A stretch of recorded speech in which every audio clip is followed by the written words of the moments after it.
ஆண்டவரும் இரட்சகருமான இயேசு கிறிஸ்து நாமத்தில் இந்த காலை ஆராதனைக்காய் சபையார் யாவரையும் உங்களை அன்போடு கூட நாங்கள் வாழ்த்தி வரவேற்கிறோம். கண்களை மூடி நாம் ஜெபிப்போம். அன்பின் பரலோக பிதாவே, இந்த அருமையான நல்ல நாளுக்காய், இந்த காலை வேளைக்காய் நன்றியோடு உம்மை ஸ்தோத்திரிக்கிறோம், உம்மை துதிக்கிறோம் ராஜா. ஆண்டவரே, இந்த நாளை கர்த்தர் உம்மை ஆராதிக்க, உம்முடைய சமூகத்தில் உம்மை ஆண்டவரை துதிக்க, உம்முடைய வார்த்தையை தியானிக்க ஆண்டவராகிய தேவன் கொடுத்த அந்த நல்ல ஒரு ஸ்லாக்கியத்துக்காக நன்றி அப்பா. இந்த ஆராதனையில் பங்கு பெற்று ஆண்டவரே உம்மை ஆராதிக்கிற ஒவ்வொரு குடும்பத்தையும் கர்த்தர் தாமே நீர் ஆசீர்வதியும். இந்த ஆராதனை தொடக்கத்திலிருந்து முடிவரிலும் பரிசுத்த ஆவியானவர் நீங்க பொறுப்பெடுத்து நடத்தும்படியாய், நீர் அசைவாடும்படியாய் ஒவ்வொருடைய குடும்பத்திலும் ராஜா, ஒவ்வொருடைய உள்ளங்களிலும் கர்த்தாவே நீர் தாமே பெரிய காரியங்களை செய்யும், ஆசீர்வதியும். ஆண்டவரே, இந்த நாளில் தெய்வ செய்தி கொடுக்கிற தாசனை கூட ராஜா தெய்வம் தாமே வல்லமை எடுத்து பயன்படுத்தும், ஆசீர்வதியும். இயேசு கிறிஸ்துவின் நாமத்தில் ஜெபிக்கிறோம் எங்கள் நல்ல பிதாவே. ஆமென், ஆமென்.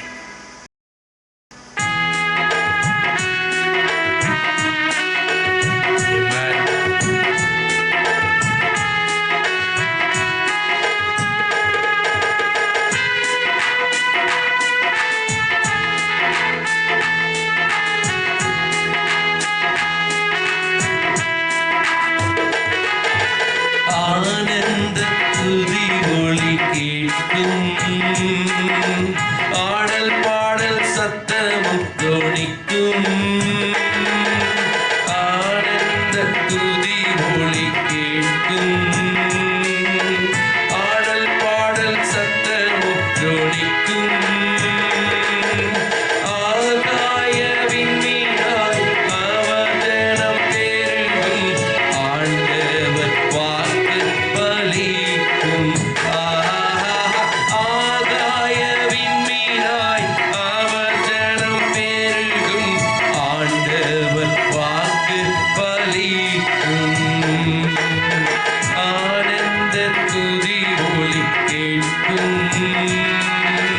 ஆடல் பாடல் சத்தமும் ஜோடிக்கும், ஆனந்த துதி ஒளி கேட்கும். ஆடல் பாடல் சத்தமும் ஜோடிக்கும். ஆகாய விண்மீனாய் அவர் ஜனம் பெருகும், ஆண்டவர் வாக்கு பலிக்கும்.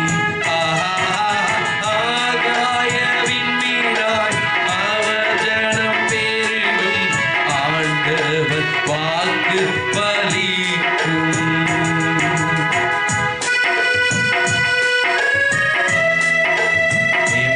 கரங்களை தட்டி உற்சாகமா சேர்ந்து தேவனை நாம் மகிமைப்படுத்தலாம்.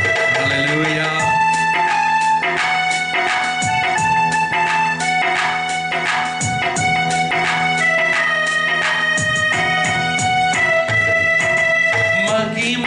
மகிமைப்படுத்துவேன் என்றாரே,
ஆண்டவருடைய வார்த்தை சொல்லுகிறது, தேவன் தம்மிடத்தில் அன்பு கூறுகிறவர்களுக்கு சகலமும் நன்மைக்கு ஏதுவாகவே நடக்கிறது என்ற வார்த்தையின்படி கர்த்தர் இதுவரைக்கும் நம்மை அவருடைய நன்மையினால, அவருடைய கிருபையினால நம்மை நடத்தினார். இனியும் அவர் நடத்த வல்லவராக இருக்கிறார்.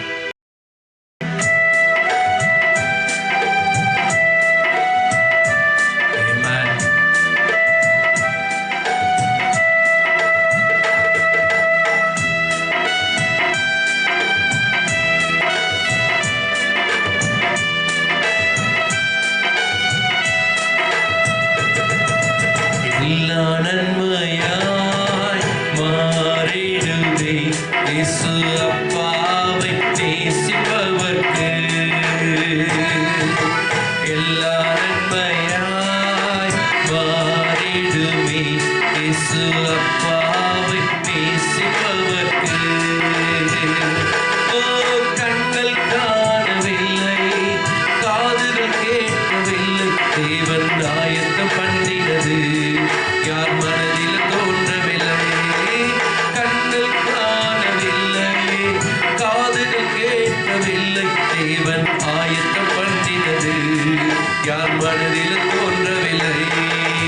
எல்லா நன்மையாய் மாறிடுமே இயேசு அப்பாவை நேசிப்பவர்க்கு. எல்லா நன்மையாய் மாறிடுமே இயேசு அப்பாவை நேசிப்பவர்க்கு.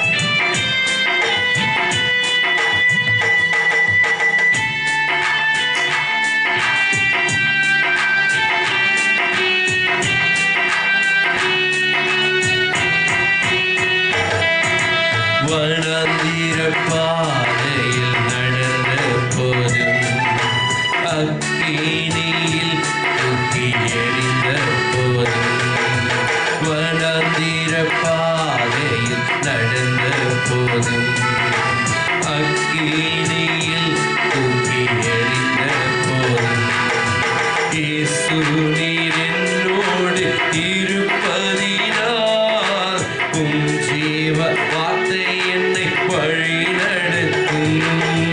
இயேசு நீர் என்னோடு இருப்பதினால் உம் ஜீவ வார்த்தை வழி நடத்தும்.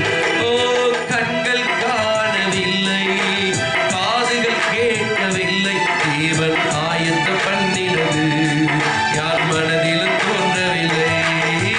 கண்கள் காணவில்லை, காதுகள் கேட்கவில்லை, தேவன் ஆயத்தம் பண்ணினது யார் மனதிலும் தோன்றவில்லை.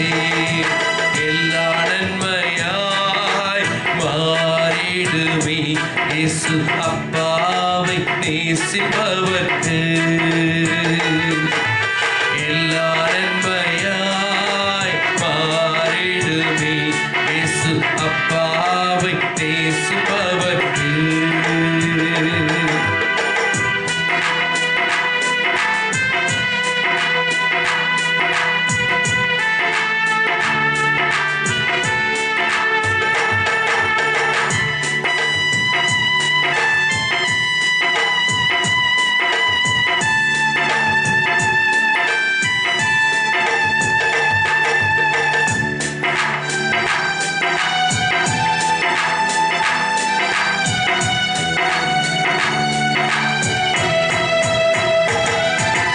சொந்தங்கள் பந்தங்கள் கைவிட்டாலும் என் உயிரான நண்பர்கள் தூஷித்தாலும்.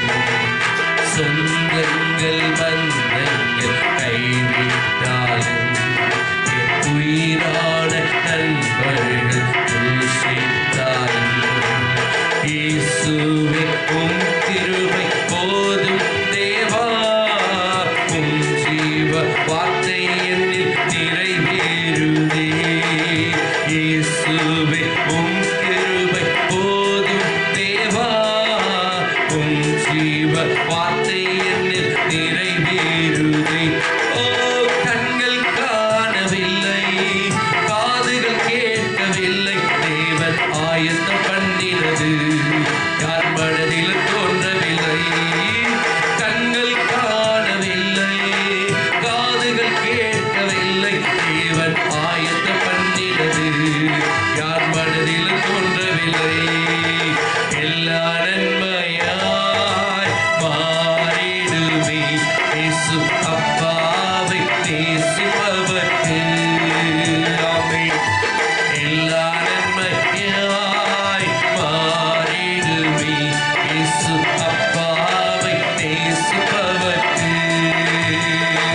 ஓ, கண்கள் காணவில்லை, காதுகள் கேட்கவில்லை, தேவன் ஆயத்தம் பண்ணினது யார் மனதிலும் தோன்றவில்லை. கண்கள் காணவில்லை, காதுகள் கேட்கவில்லை, தேவன் ஆயத்தம் பண்ணினது யார் மனதிலும் தோன்றவில்லை. எல்லா நன்மையாய் மாறிடுமே இயேசு அப்பாவை நேசிப்பவர்க்கு. ஆமென். எல்லா நன்மையாய் மாறிடுமே இயேசு அப்பாவை நேசிப்பவர்க்கு. Jesus. Amen. Thank you, Lord. Thank you, Jesus. ஒருவரும் சேர கூடாத ஒளியில் வாசம் செய்பவரே, ஒருவரும் சேர கூடாத ஒளியில் வாசம் செய்பவரே. நீரே பரிசுத்த தெய்வம், நீரே பரிசுத்த தெய்வம், நீரே நீர் மாத்திரமே, நீரே நீர் மாத்திரமே. ஒருவரும் சேர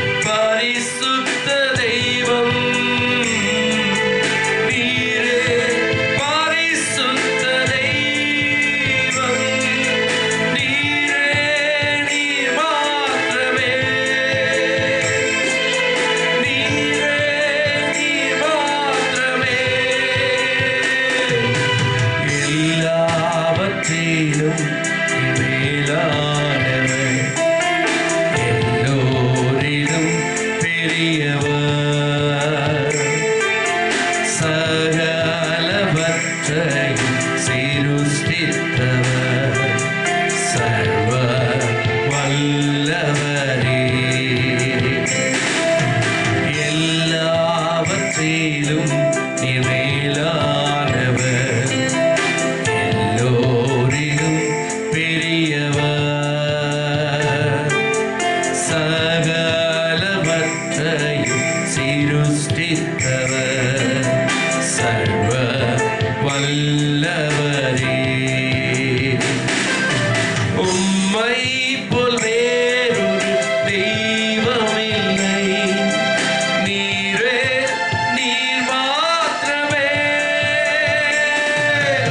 உம்மை போல் வேறொரு தெய்வமில்லை, நீரே நீர் மாத்திரமே.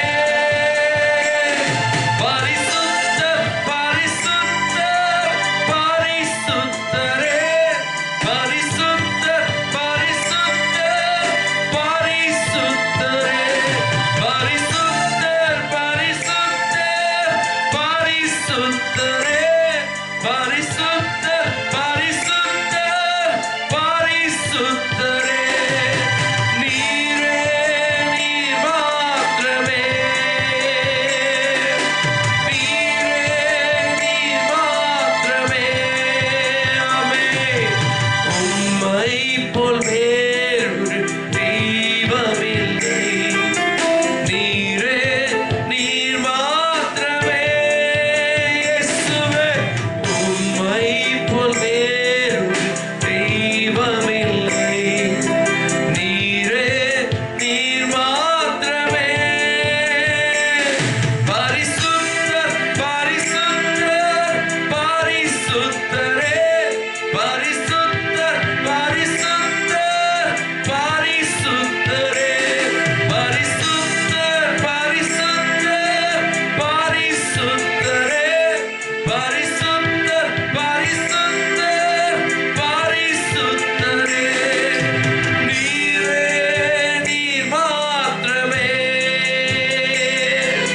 நீரே நீர் மாத்திரமே, நீரே நீர் மாத்திரமே. இயேசுவே, நீரே நீர் மாத்திரமே. தெய்வமே, நீரே நீர் மாத்திரமே. ஆயனே, நீரே நீர் மாத்திரமே. பரிசுத்தர், நீர் பரிசுத்தர், பரிசுத்தர், நீர் பரிசுத்தரே. பரிசுத்தர், நீர் பரிசுத்தர், பரிசுத்தர், நீர் பரிசுத்தரே. நீரே நீர் மாத்திரமே, நீரே நீர் மாத்திரமே. உம்மை போல் வேறொரு தெய்வமில்லை, நீரே நீர் மாத்திரமே. ஆமென். உம்மை போல் வேறொரு தெய்வமில்லை, நீரே நீர் மாத்திரமே.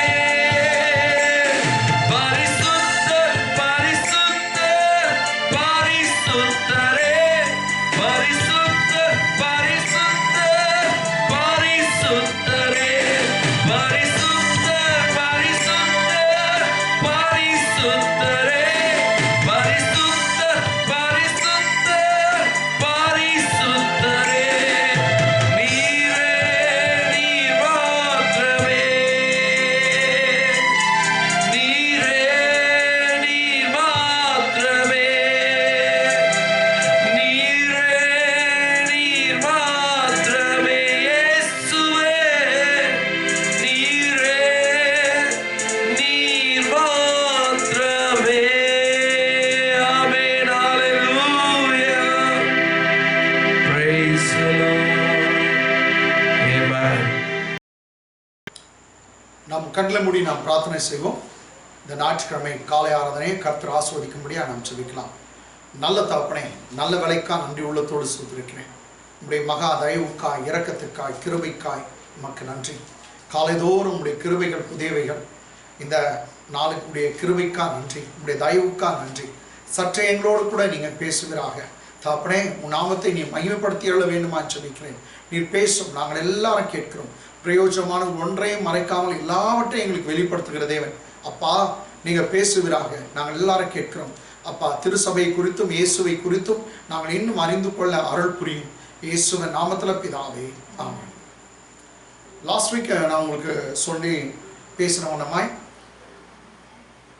கிரைஸ்ட் அண்ட் த சர்ச், கிறிஸ்துவும் திருசபையும் என்ற தலைப்பில் கடந்த நாட்களில் உங்களோடு பேசினேன்.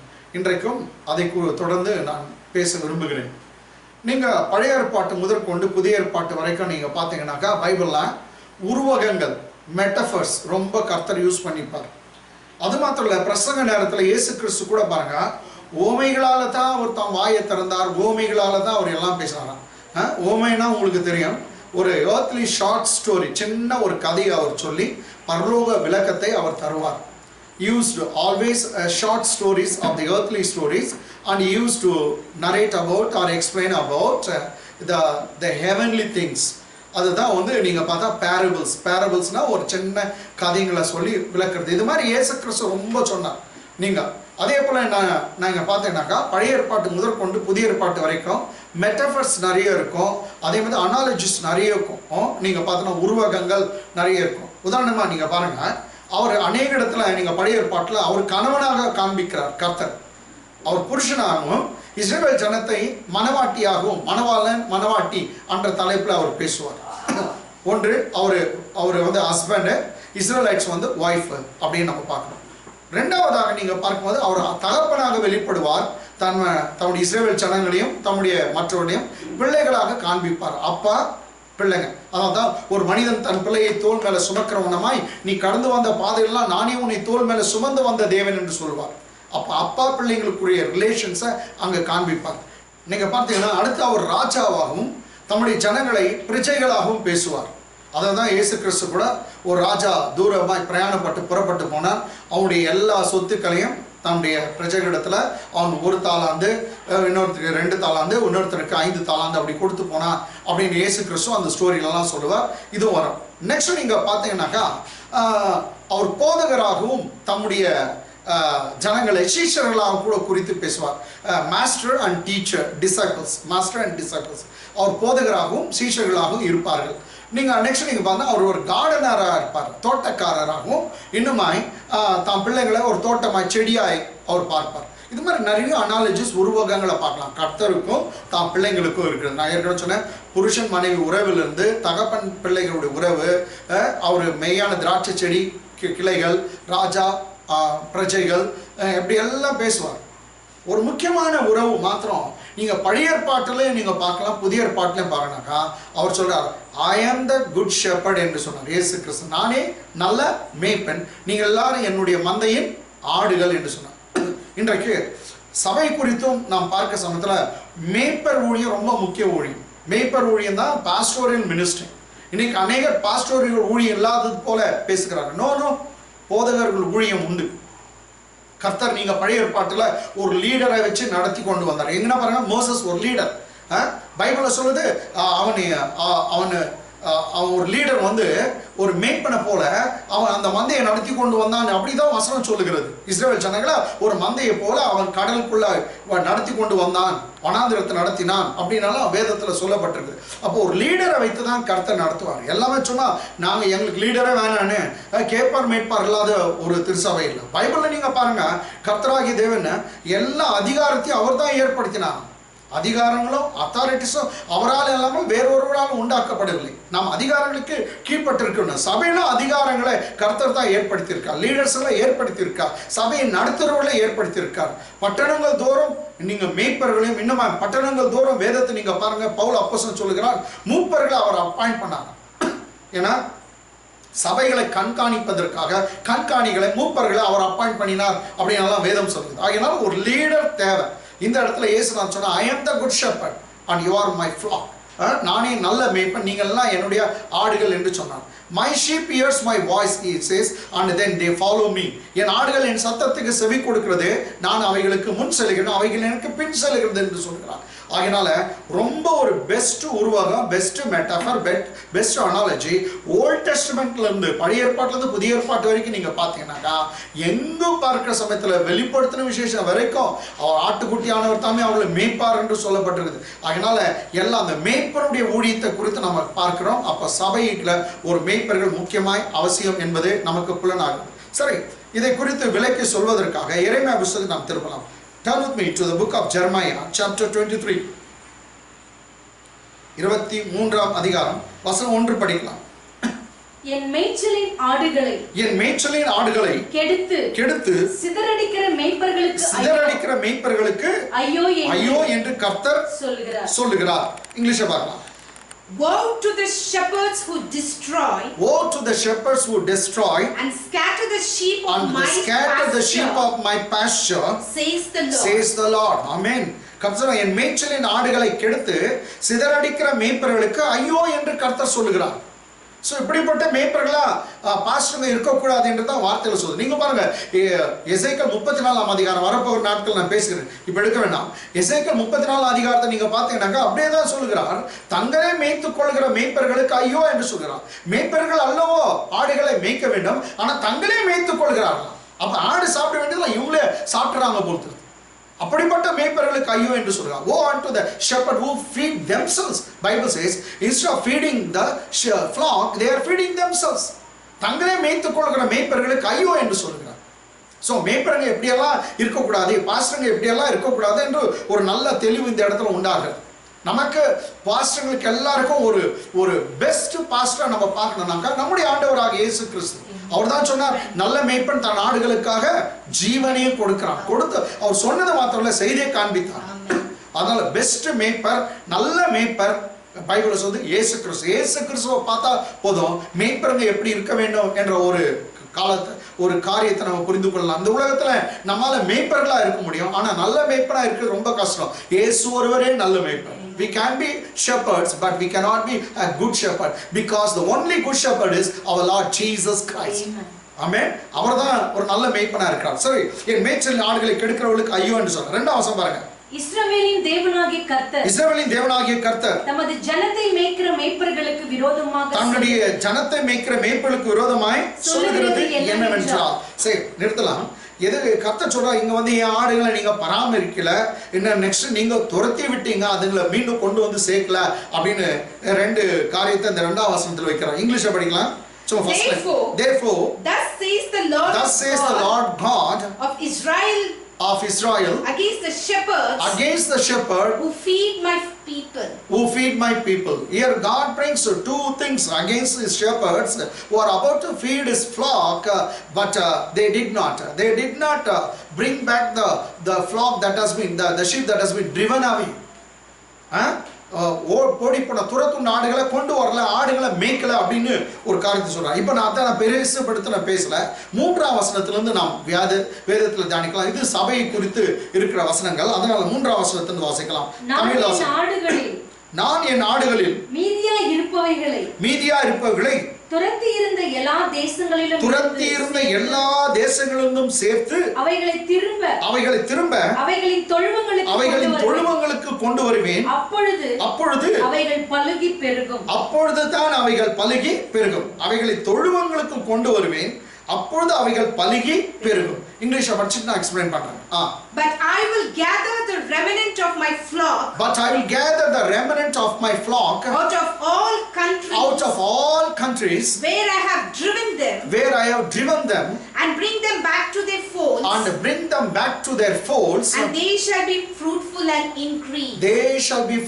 and increase. It is God who driven them away, according to English Bible 3rd verse. கர்த்தர் தான் அவங்களை துரத்தி அடிச்சாரு.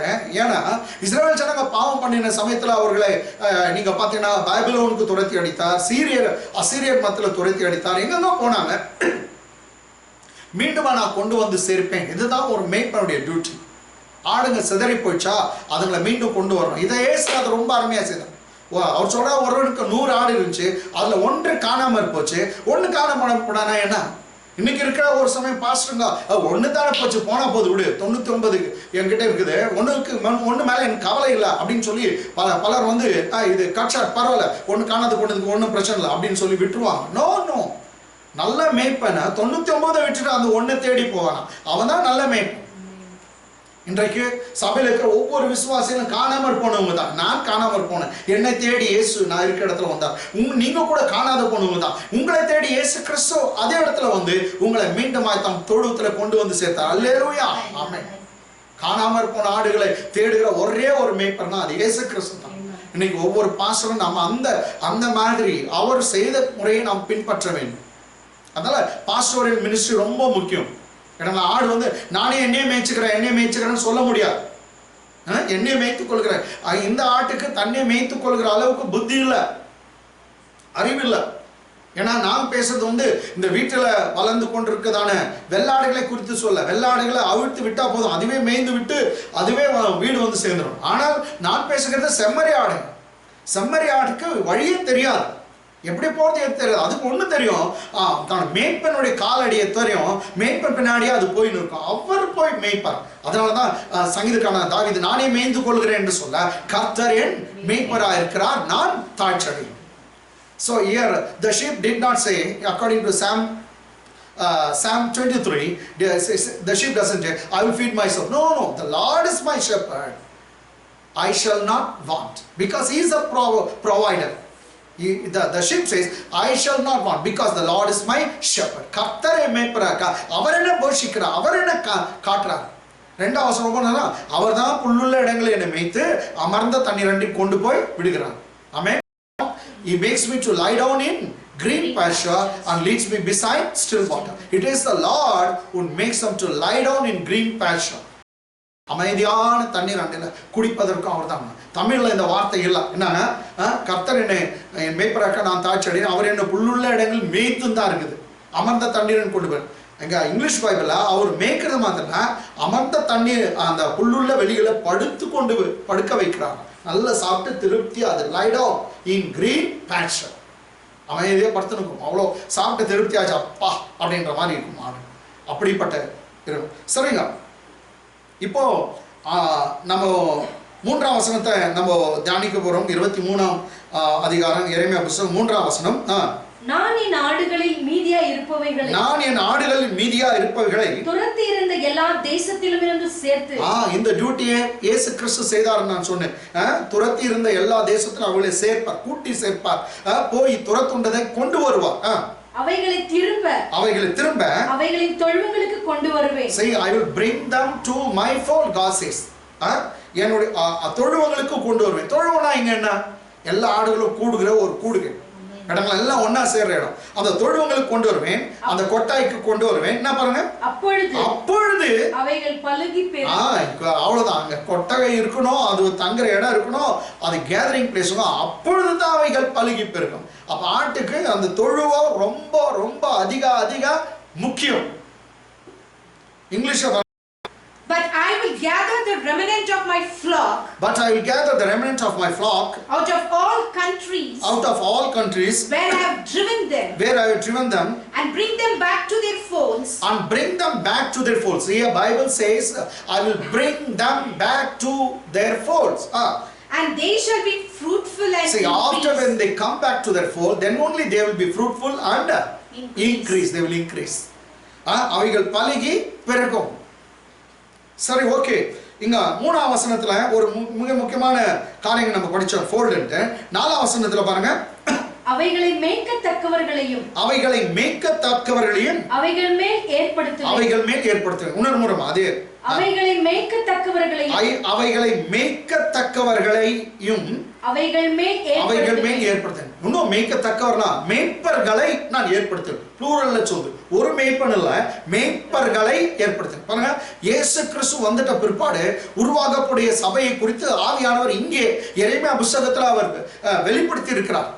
நிறைய மேய்ப்பருங்க இருப்பாங்க அப்படின்னு சொல்லி, மேய்ப்பர்களை மேய்க்கத்தக்கவர்களை நான் ஏற்படுத்துவேன் அப்படின்னு. ஷெப்பர்ட்ஸ் இங்கிலீஷ்ல ப்ளூரல்ல தான் இருக்குது. தமிழோட மேய்க்கத்தக்கவர்களை, மேய்க்கத்தக்கவன் இல்லைன்னு சொல்ல, மேய்க்கத்தக்கவர்களை. சோ மேய்ப்பர்களை ஏற்படுத்துவேன் என்று சொல்லப்பட்டிருக்கு. இங்கிலீஷ்ல பாருங்க, 4th verse. I will set up shepherds. See, I will set up shepherds over them. Over them. Once again. I will set up shepherds over them. I will set up shepherds over them. It is God Almighty. It is God Jehovah one who set up shepherds over them.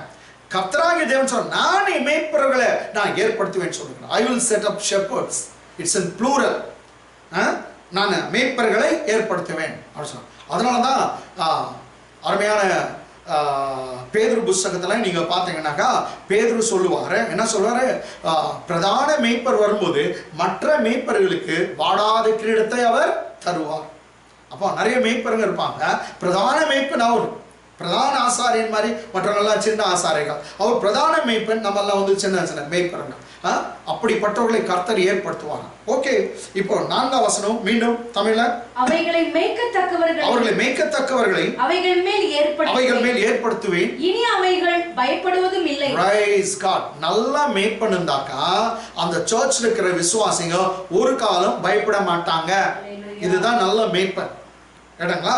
நல்ல மேய்ப்பன் எந்த சர்ச்சுக்கு இருக்காங்களோ அந்த சபை விசுவாசிங்க எந்த காரியத்தை குறித்தோ எந்த விதத்துல அவங்க பயந்து போக மாட்டாங்க. இதுதான் உண்மையான ஒரு மேய்ப்பன் இருக்கிற search.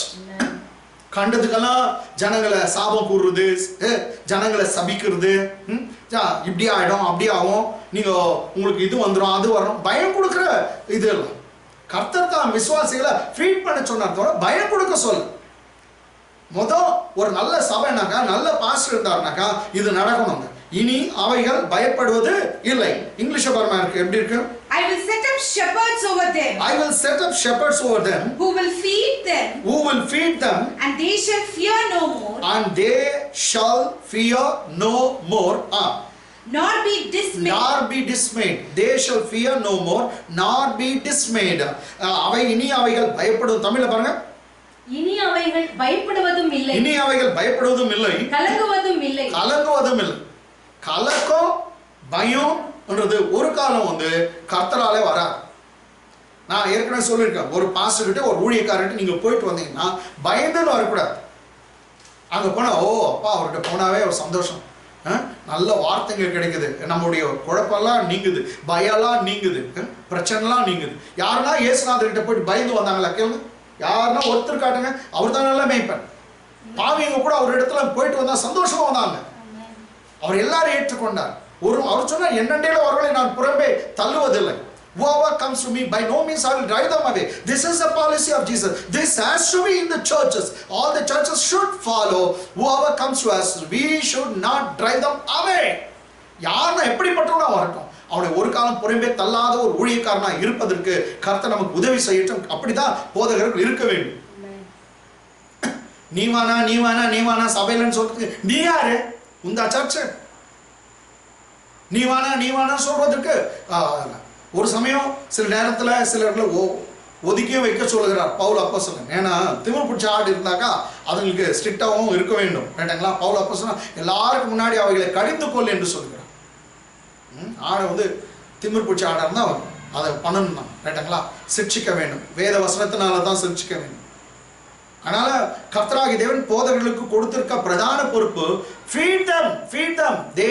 My shepherds will feed my flock. They shall afraid no more. They shall not be dismayed. அவர்கள் மேய்க்கத்தக்கவர்களை ஏற்படுத்துவேன். அவர்கள் போஷிப்பார்கள், அவர்கள் மேய்ப்பார்கள்.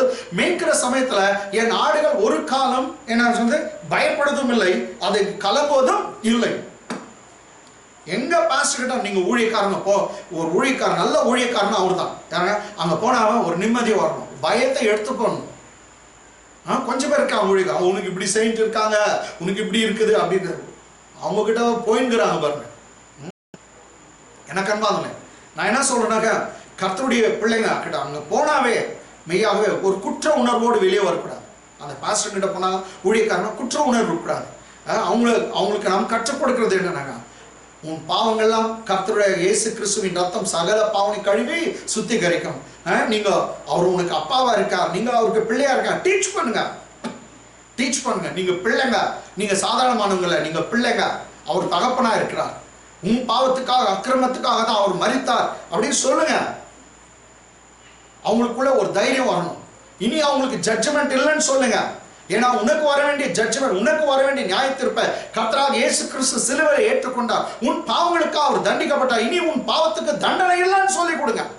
அவங்களுக்கு அப்பதான் ஒரு பெரிய கரேஜே வரும். இயேசு கிறிஸ்து இடத்துல வந்து எந்த ஒரு பெண்ணும் ஹானும் அவங்க ப்ரேயர் பண்ணுதுமா, நீ போய் இயேசுநாதர் தொடுவதற்கு முன்னாடி சுகப்படுத்தும் முன்னாடி குவாலிஃபை பண்ணாரா? நீ முதல் ப்ரேயர் பண்ணிட்டு வா, அதுக்கு என்ன நான் தொடர்ன்னு சொன்னாரோ? அவங்க வந்து இயேசு கிறிஸ்து வந்து அவங்க குவாலிஃபை ஆயிடுறாங்க. ஒருத்தர் தகுதிப்படுத்திட்டு வர சொல்ல, நீ ஜெபம் பண்ணிட்டு வா, நீ பாவ மன்னிப்பு கேட்டு வா அப்படின்னு சொல்ல. எல்லாரையும் தொட்டார், எல்லாரையும் சுகமாக்கினார். ஏன்னா அவர்கிட்ட வந்தாவே அவன் ரட்சிப்பு இலவசம், ரட்சிப்பு இலவசம். அநேகர் வந்து ரட்சிப்பு அவங்க கொடுக்குற மாதிரி பாஸ்டங்க நினைச்சுக்கிறாங்க, இவங்க தான் ரட்சகர் மாதிரி. நோ, நம்ம எல்லாருக்கும் ரட்சகர் இயேசு கிறிஸ்து. இலவசமாய் நம்முடைய பாவங்களை அவர் மன்னித்தார். அதனால்தான் ரோமர் புஸ்தகம் நம்ம பார்க்கமே, இலவசமாய் கிறிஸ்துவுடைய மீட்பை கொண்டு நீதிமான்கள் ஆக்கப்படுகிறார்கள் சொன்னார். பாவ மன்னிப்பு இலவசம். அதனால்தான் பவுல் அப்போஸ்தலன் இது உங்களால் உண்டானதல்ல, அது தேவனுடைய ஈவு என்று சொன்னார். It is a gift of God, it is not of you. That's what the Bible says, being justified freely by His grace through the redemption in Jesus Christ. You are being justified freely by His grace through the redemption in Jesus Christ. இலவசமா அவருடைய கிருபையினாலே கிறிஸ்து இயேசுவுல மீட்பை கொண்டு நீதிமான்கள் ஆக்கப்படுகிறார்கள். இதெல்லாம் வந்து சபையாருக்கு pastor சொல்லணும். இலவசமாய் பாவ மன்னிப்பு. நம்ம ஒன்றும் சிலுவையை சுமக்கல, நாம ஒன்றும் அடி வாங்கல, நாம ஒன்றும் ரத்தத்தை சிந்தல. அவர் செய்து எல்லாவற்றையும் முடித்தார். செய்து முடித்தனால்தான் முடிந்தது என்று சொன்னார். இந்த இயேசு கிறிஸ்து சிலுவையில செய்து முடித்தவைகளை சபையில பாஸ்டர்கள் பேச வேண்டும். ஏதோ பேசினாதான் ஒரு காலம் அந்த ஆடுகளுக்கு பயம் இருக்காது. ஒரு சிலர் இப்படியே இது பண்ணிருப்பாங்க, ஒரே பயம். அந்த கிறிஸ்து வரா, உங்களை புச்சுக்கிறான், இதேதான். நான் வர்றதில்லைன்னு சொல்லுங்களா, அதுக்கு முன்னாடி சபை எடுத்துக்கொள்ளப்படும்ன்றது வந்து சபை ஜனங்களுக்கு சொல்ல வேண்டும். சபை எடுத்துக்கொள்ளப்படும். கர்த்தர் ஒருவனையும் தாம் பிள்ளைங்களை அவருடைய ரத்தத்தினால மீட்கப்பட்டவர்களை ஜீவ புஸ்தகத்துல பெயர் எழுதப்பட்டவங்களை ஒருவனையும் கர்த்தர் கைவிடுகிறது இல்லை. அது வந்து சொல்ல வேண்டும் ஜனங்களுக்கு, உங்க பாவம் மன்னிக்கப்பட்டிருக்குது, தைரியமா இருங்க. இந்த உலகத்துல எவ்வளவு பிரச்சனை வந்தாலும், எந்த விதமான இது கடைசி நாட்கள் இருந்தாலும் கர்த்தர் உங்களை தாம் ரத்தத்தினால மீட்கப்பட்டிருக்கிறதுனால உங்களை எடுத்துக்கொள்வார். தைரியப்படுத்த வேண்டும். நான் ஒரு இடத்துல இயேசு கிறிஸ்து பயம் கொடுத்ததை நான் பார்க்கல. மாயமாலக்காரர்கள் பரிசெயர் சதுசெயர் என்னமா வேதப்பாரருக்கு ஐயோன்னு சொன்னார். அது உண்மைதான், மாயமாலம் பண்ணாங்க ஐயோ தான். ஆனால் அவரிடத்துல வந்த பாவிகளை ஒருபோதும் கர்த்தர் புறம்பே தள்ளவில்லை. அவளை அன்பா ஏற்று அற்புதம் அதிசயங்களை செய்தார். அவளுக்கு தயை பெருத்தவராக இருந்தார். சரி, ஓகே. அப்போ what type of teaching? See, 4th verse, மீண்டும் 4ஆம் வசனம் இங்கிலீஷ் தமிழ்ல ரெண்டுல படிக்கலாம். அவைகளை மேய்க்கத்தக்கவர்களையும் அவைகள் மேல் ஏற்படுத்துவேன். அவர்களை மேய்க்கத்தக்கவர்களை அவைகள் மேல் ஏற்படுத்துவேன். இனி அவைகள் பயப்படுவதும் இல்லை. சரி, தமிழ்ல அந்த வார்த்தை இல்ல, இங்கிலீஷ்ல பாருங்க. I will set up shepherds over them. I will set up shepherds over them. Who will feed them. Who will feed them. அவங்கள மேய்ப்பார்கள், மேய்க்கத்தக்கவர்கள் நான் ஏற்படுத்த. நல்லா மேய்க்கிறவங்கள, நல்ல ஆடுகளுக்கு ஃபீட் பண்றவங்கள நான் ஏற்படுத்த. எப்ப ஆடு பயப்படாது, இங்க இருக்குது. நீ பெஸ்ட் ஃபீடிங் கொடுத்தாக்கா, பாஸ்டர் பெஸ்ட் ஃபீடிங் கொடுத்தாக்கா கட்டாயம் சபையில இருக்கிற ஆத்துமாக்கள் ஒரு காலம் பயப்பட மாட்டாங்க. மந்திரத்தை குறிச்சு பயம் தந்து சொல்லுங்க, கத்துதாங்க. நீங்க சர்ப்பங்களை மிதிப்பீங்க, தேல் மேல மிதிப்பீங்கன்னு சொல்லுங்க. ஒன்றை உங்களை சேதப்படுத்தா சொல்லுங்க. யாக்கோபுக்கு விரோதமான மந்திரவாதம் இல்லை, இஸ்ரவேலுக்கு விரோதமான குறி சொல்லுவதை சொல்லித்தாங்க. உனக்கு விரோதமாய் உருவாக்கப்படும் எந்த ஆயுதமும் வாய்க்காதே போகும். உருவாக்குவார்கள், ஆனா வாய்க்காதே போகும். சொல்லித்தாங்க. உங்களுக்கு விரோதமா ஆயுதங்கள் உருவாக்குவாங்க. They will fashion or they will make the weapons against you. They will produce, they will, but they will not be prospered. அவங்க செய்வாங்க, உனக்கு விரோதமா செய்வாங்க, ஆனா ஒன்று வாய்க்காம போகும். இன்னைக்கு எத்தனை சபைகளை எத்தனை பேருங்க எல்லாரும் வந்து மந்திரத்தை குறித்து பயம். மந்திரத்தை குறித்து ஒரு விசுவாசிக்கும் பயம் இருக்கக்கூடாது. இந்த உலகத்தில் இருக்கிறவனை காட்டும் உனக்குள்ள இருக்கிற இயேசு பெரியவர். டெய்லி ஒவ்வொரு ஆராதனை சொல்லித்தாங்க, ஒவ்வொரு ஆராதனை சொல்லுங்க, ஒவ்வொரு ஆராதனையும் தெரிய வேண்டும். இந்த உலகத்தில் இருக்க என்ன சத்துருக்களை காட்டிலும், என்ன மந்திரவாதிகளை காட்டிலும், மாந்திரிக கிரியைகளை காட்டிலும் உனக்குள்ள இருக்க இயேசு பெரியவர். கொஞ்சம் பேர் பாருங்க, நிறைய பாஸ்டர்ங்க நான் பாக்குறேன், வெரி பேத்தட்டிக். பிசாசு பத்தி ரொம்ப பெருசா பேசுவோம். ஓ சாதாரண நினைச்சிட்டீங்களா பேய, அவ்வளவுதான். பேயை பத்தி பேசுறவங்க உன்னை கர்த்தர் அழைச்சாரா? அவரை பத்தி பேசு, அவர் பெரியவர் சொல்லு. ஜனங்களுடைய பிராபத்தை பார்த்தேன்னா, உன் பிராபத்துல காட்டுற, உன் பிரச்சனையை காட்டுற, உன் உபத்திரத்தை காட்டுற, இயேசு பெரியவர் சொல்லுங்க, அவர் உன்னை விடுவிப்பார் சொல்லுங்க, உன் கண்ணீரை துடைக்கப்படும் சொல்லுங்க. அதுக்காக தான் அவர் உயிரை கொடுத்தார், அதுக்காக தான் ரத்தத்தை சொன்னார். அதுக்கு பதிலாக எல்லா சாபத்தையும் ஜனங்க மேல கூறக்கூடாது. ஜனங்க மேல சாபம் சபிக்கிறது, ஜனங்களை திட்டுறது, ஜனங்களை அடிக்கிறது, இதுக்காக கர்த்தர் அழைத்தார். Feed my flock. Now I will set up the shepherds for my flock. They will feed them. They will feed them. எப்படிப்பட்ட என்னத்த மேய்ச்சல் கொடுக்கணும்? அவங்க கொடுக்குற மேய்ச்சல்னால ஆடு பயப்படாது. சரி, இது பயப்படுறது இல்லை, நெக்ஸ்ட் கலங்குறது இல்லை. இதை பத்தி பேசும்போது ஒரு சின்ன ஒரு இது 46ஆம் சங்கீதம் எடுங்க. 46ஆம் சங்கீதம், சாம்ஸ் 46, சங்கீதம் 46 1-2 வசனம். தேவன் நமக்கு அடைக்கலமும் பெலனும் ஆபத்து காலத்தில் அனுகூலமான துணையுமானவர். Price God. தேவன் நமக்கு அடைக்கலமும் பெலனும் ஆபத்து காலத்தில் அனுகூலமான துணையுமானவர். இங்கிலீஷ்ல God is our refuge and strength. God is our refuge and strength. A very present help in trouble. A very present help in trouble. God is our refuge and strength. A very present help in trouble. தேவன் நமக்கு அடைக்கலமும் பெலனும் ஆபத்து காலத்தில் அனுகூலமான துணையுமானவர். ஆபத்து நேரத்தில் அவரை மாதிரி very present help, உடனே வந்து உதவி செய்யறவங்க இந்த உலகத்துல யாரும் இல்லை. நீ அவரை நோக்கி இயேசுவேன்னு கூப்பிட்டா எவ்வளவு பெரிய ஆக்சிடென்ட்டுக்கும் எவ்வளவு பெரிய விபத்துக்கும் கர்த்தர் உன்னை காப்பாற்ற வல்லவரா இருக்கிறார். அவர் சொன்னா என்ன நோக்கி கூப்பிடுன்னு தான் சொல்றான். Very present help in the days of trouble. 2ஆம் வசனம் பாருங்க. ஆகையால் சரி, அவனுக்கு தைரியம் வந்துச்சு, அவர் எனக்கு உதவி செய்யறாரு, அவர் என்னை காப்பாத்தணும். ஆகையால் அவன் சொல்கிறான், ஆகையால் பூமி நிலை மாறினாலும், பூமி அப்படியே நிலை மாறிட்டோம், கிழக்கு மேற்காயிட்ட மேற்கு தெற்காயிட்ட எப்படி ஆகட்டும், பூமி நிலை மாறினாலும், மலைகள் நடு சமுத்திரத்தில் சாய்ந்து போனாலும், அப்படியே பூமி நிலை மாறுற சமயத்துல மலைகள்லாம் அப்படியே சமுத்திரத்துல சாய்ந்து போனாலும், அதன் ஜலங்கள் கொந்தளித்து பொங்கி அதன் பெருக்கினால் பர்வதங்கள் அதிர்ந்தாலும் நாம் பயப்படும். இதுதான் என்ன, பூமியை நிலமாறட்டும், எல்லா மலையும் சமுத்திரத்தை விட்டோம், சமுத்திரத்தில் தண்ணியெல்லாம் அப்படியே புரண்டு வந்து சுனாமியா வரட்டும், வந்தாலும் நான் பயப்பட மாட்டேன்னு சொல்றான் சங்கீதக்காரன். நான் பயப்பட மாட்டேன். ஏன் பயப்பட மாட்டேன்? அவர் என் ஆபத்து காலத்துல அனுகூலமான துணையானவர். He is my refuge. அவர் எனக்கு அடைக்கலம், அவர் எனக்கு பலன், ஆபத்து காலத்தில் அனுகூலமான துணை. அருமையா சொன்னாங்க லாஸ்ட்ல, நாம் பயப்படும் ப்ளூரல் சொல்றது, நாம விசுவாசிகள்லாம் சபை பயப்படாது அப்படின்னு சொல்றேன். இங்கிலீஷ்ல பாருங்க. Therefore, we will not fear. Though the earth is removed, and though the mountains be carried into midst of the mountains carried in the midst of the sea, though the waters roar, and be troubled, though the mountains shake with its swelling, though the mountains shake with swelling, yet we will fear no. Bible says we will not be afraid of. நான் சொல்றது ஏற்கனவே second verse எடுத்தோனே படிச்சோம். இங்கிலீஷ்ல பாருங்க. Therefore we will not fear. ஏன்னா நடு சமுத்திரத்துல மலைகளெல்லாம் விழுந்துட்டோம், அப்படியே சுனாமி, மலைகள் தண்ணியில விழுந்தாக்க தண்ணி அப்படியே ரீப்ளேஸ் ஆகும், எல்லாம் கரையில ஓடி வரும், சுனாமி வரட்டும், கடலே பொங்கி வரட்டும், ஃபோம் வரட்டும்.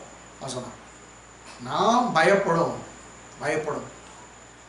ரொம்ப அற்புதமான அதே அதிகாரத்தை, அதே சங்கீதத்தை 46ஆம் சங்கீதம் 10ஆம் வசனம் பாருங்க. நீங்கள் அமர்ந்திருந்து நானே தேவன் என்று அறிந்து கொள்ளுங்கள். Praise God. நீங்க முயற்சி எடுக்காதீங்க, நீங்க அந்த ப்ராப்ளத்தை எப்படி சால்வ் பண்ண நீங்க பார்க்காதீங்க. நீங்க பண்ண வேண்டியது ஜெபம் தான். நீங்க கேட்க வேண்டியது தேவனை நோக்கி அமர்ந்திருக்கணும். நீங்க ப்ராப்ளத்தை சால்வ் பண்ற சால்வரா இருந்தாக்கா அப்ப சேவியரே நமக்கு வேண்டாம். உங்களால எல்லாம் சால்வ் பண்ண முடியுமா? கர்த்தரான உங்களுக்கு ஞான அறிவு தருவார், அது அவர் அற்புதமா எல்லாத்தையும் ப்ரொவைட் பண்ணுவார். But you are not the problem solver, it is God who solves the problem. இங்க தமிழ்ல சொல்ல, நீங்கள் அமர்ந்திருந்து நானே தேவன் என்று நீங்க சும்மா இருங்க. அதான் சொல்றாங்க, நீங்க சும்மா இருப்பீங்க, கர்த்தர் உங்களுக்கு ரட்சிப்பை காண்பிப்பார், உங்களை கர்த்தர் காப்பாற்றுவார். இங்கிலீஷ்ல பாருங்க. Be still and know that I am God. God says be still and know that I am God. What did God say here? Be still. You need to keep quiet. Be still and know that he is the Lord. Amen. Know that I am the Lord. That's why Bible says the battle belongs to the Lord. One preacher said, they're just 5 words. அஞ்சே வார்த்தை உங்க வாழ்க்கையில எவ்வளோ பிரச்சனையை எடுத்து போடும். The battle is the Lord's. The battle is the Lord's. தமிழ்ல ரொம்ப சுலபமாகுது, ரெண்டே வார்த்தை, யுத்தம் கர்த்தருடையது. தமிழ்ல ரொம்ப ஈஸியா இருக்குது, யுத்தம் கர்த்தருடையது. இந்த தமிழ்ல 2 வார்த்தை, இங்கிலீஷ்ல 5 வார்த்தை. The battle is the Lord's. யுத்தம் கர்த்தருடையது என்ற வார்த்தை நீங்க சொன்னீங்கன்னா உங்க வாழ்க்கையில எத்தனையோ பிரச்சனை நீங்க சாதிச்சிடலாம், எல்லாம் போயிடும். யுத்தத்தை நீங்களே பண்ண பாக்குறீங்க. எதுக்கு? அதான் பைபிள் சொல்ற, கர்த்தர் மேல் உன் பாரத்தை வைத்து விடு. நீ ஏன் சுமக்கிற? நீ ஏன் யுத்தம் பண்ற? யுத்தம் கர்த்தருடையது. சொல்லுங்க, ஒவ்வொரு காலையில இது, கர்த்தர் எனக்காக யுத்தம் பண்ணுகிறார், நான் வெற்றி பெறுவேன் சொல்லுங்க. யுத்தம் கர்த்தருடையது. இந்த வாரம் முழுதும், இந்த மாதம் முழுதும் கர்த்தர் உனக்காக யுத்தம் பண்ணுவார். Be still and know that I am the Lord, God says in Psalm 46 verse 10. Be still and know that I am God. நீங்கள் என்ன தமிழ்ல, நீங்கள் அமர்ந்திருந்து நானே தேவன் என்று அறிந்து கொள்ளுங்கள். எரேமியா மீண்டும் ஃபர்ஸ்ட் ஒன் படிக்கலாம். அவைகளை மேய்க்கத்தக்கவர்களையும் அவைகள் மேல் ஏற்படுத்துவேன். இனி அவைகள் பயப்படுவதும் இல்லை, கலங்குவதும் இல்லை, காணாமற் போவதும் இல்லை என்று கர்த்தர் சொல்லுகிறார். தமிழ்ல காணாமற் போவதில்லை, அவ பயப்படுவதில்லை, கலங்குவதில்லை, காணாமற் போவதில்லை என்று கர்த்தர் சொல்றார். இங்கிலீஷ்ல பாருங்க. I will set up shepherds over them. I will set up shepherds over them. Who will feed them. And they shall fear no more. Nor be dismayed. Nor shall they be lacking. Oh, in English Bible, according to NIV, King James, New King James Version, it says, there shall not be lacking. Nor shall they be lacking. அவைகளுக்கு ஒரு குறைவும் இல்லை. ஒன்று குறைவுபடுவதில்லை அப்படின்னு இருக்கலாம். nor will any be missing அப்படி கூட ஒரு டிரான்ஸ்லேஷன் இது. nor will any be missing. ஒன்றும் அவங்க குறைவாகிறதில்லை, அதாவது காணாமற் போவதில்லைன்றது இப்படி குறைவுபடுவதில்லை, அவங்களுக்கு ஒரு குறைவும் இருக்க போறதில்லை. ஸோ நம்ம நீங்க பார்த்தீங்கன்னா இது நம்ம எடுத்துக்கலாம். nor shall they be lacking because 23ஆம் சங்கீதம் சொல்ற, கர்த்தரே மேய்ப்பரா இருக்கா, நான் அவைகள் தாட்சி அடைவதில்லை, குறைவுபடுவதில்லை. அவங்களுக்கு எந்த குறைவு? அப்போ பைபிள் நீங்க பாக்குற சமயத்துல உண்மையான மேய்ச்சலை ஒரு மேய்ப்பர் கொடுப்பாரானால் எப்படி இருக்கும்? உண்மையான மேய்ச்சலை ஒரு மேய்ப்பன் கொடுப்பாரானால் எப்படி இருக்கும்னா, முதல் ஆடுகள் பயப்படுவதில்லை, 2வது கலங்குவதில்லை, 3வது குறைவுபடுவதில்லை, காணாமல் போவதில்லை என்றது காட்டிலும் இங்கிலீஷ் பைபிள் பிரகாரமா அவளுக்கு எந்த குறைவும் இல்லை. என்னங்களா? அவள் குறைவுபடுவது இல்லை. English when the pastors, if they feed the flock in an exact manner according to the scripture, according to the Lord's divine thing, so 3 things will happen. Number 1, they shall be afraid no more, they shall not be dismayed, and third, nor shall they be lacking. அவங்களுக்கு ஒரு குறைவும் இருக்காது. இப்படிப்பட்ட காரியம் தான் சர்ச்ல நடக்கணும், ஒரு குறைவில்லை. எனக்கு அம்பால இன்றைக்கு அநேக சபையில் நீங்க பார்த்தீங்கன்னாக்கா ஏழ்மையாய் தரித்திரத்தில் இருக்காங்க. ஸோ பாஸ்டருங்க இயேசு கிறிஸ்து நமக்காய் சிலுவையில் செய்து முடித்தவைகளை போதிக்க வேண்டும். இயேசு சொன்னார் முடிந்ததே என்று சொன்னார். என்ன முடிச்சாரு? வெறும் பாவத்துக்கு தான் அவர் செய்து முடித்தாரா? அதுவும் வெறும் பாவத்துக்கு மாத்திரம் செய்து முடிக்கவில்லை. நெக்ஸ்ட் நீங்க பாருங்க எத்தனை அவர் செய்து முடித்தார். பைபிள் சொல்லுது, கர்த்தராகிய இயேசு கிறிஸ்துவின் கிருபையை அறிந்திருக்கிறீர்கள். வாசிக்கலாம். 2 கொரிந்தியர் புத்தகம் 8ஆம் அதிகாரம் 9ஆம் வசனம். 2 கொரிந்தியர் 8 chapter verse 9. 2 கொரிந்தியர் 8:9. நம்முடைய கர்த்தராகிய இயேசு கிறிஸ்துவின் கிருபையை அறிந்திருக்கிறீர்களே. அவர் ஐஸ்வரியமுள்ளவராய் இருந்தும், அவர் எப்படி இருந்தார்? ஐஸ்வரியமுள்ளவராய் இருந்தும் நீங்கள் அவருடைய தரித்திரத்தினாலே. பாஸ்டர் இதை டீச் பண்ணோம், எல்லா பாஸ்டர்ஸும். அவர் ஐஸ்வரியமுள்ளவராய் இருந்தும், இந்த பூமியில இயேசுநாதர் ஐஸ்வரியமுள்ளவராய் இருந்தார். அவர் எப்படி ஐஸ்வரியமுள்ளவராக இருந்தார்? நான் எத்தனையோ எக்ஸாம்பிள்ஸ் தரலாம், கேட்டுங்களா? அவர் உபாகம புத்தகம் இந்த கட்டளை எல்லாம் நியாயப்பிரமாண காரியங்களா ஒழுங்கா கடைபிடித்து நடக்கணும். அவன் கீழாக்காமல் மேலா இருப்பான், அவன் வாழாக்காமல் தலையா இருப்பான், அவன் கையிட்டு செய்கிறான். இயேசுநாதர் நியாயப்பிரமாணத்தை எல்லாம் செய்து முடித்தவர். அவர் ரொம்ப பெரிய ஐஸ்வர்யவானா இந்த பூமியில இருந்தார். அவருக்கு கேஷியர் இருந்தான், யூதாஸ் காரியத்து. அவர் எது கேட்டாலும் எல்லாம் கொடுக்க ஓடி வரான். அதனால இயேசுநாதர் ரொம்ப பெரிய பெரிய பணக்காரா இருந்தார். 12 சீஷர்களை டெய்லி 3 வருஷத்துக்கு கூட வச்சு 3 வேளை சாப்பாடு கொடுத்து அவங்களுக்கு பணத்தை கொடுத்து அவங்களுக்கு சம்பளம் கொடுத்து எல்லாம் வைத்திருந்தார்.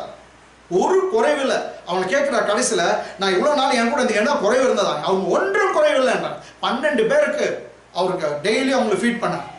அதுவும் இயேசுநாதர் கூட இருந்த சகோதரிகளை பற்றி பைபிள் தங்கள் ஆஸ்திகளில் எடுத்து ஊழியம் செய்து வந்தாங்க.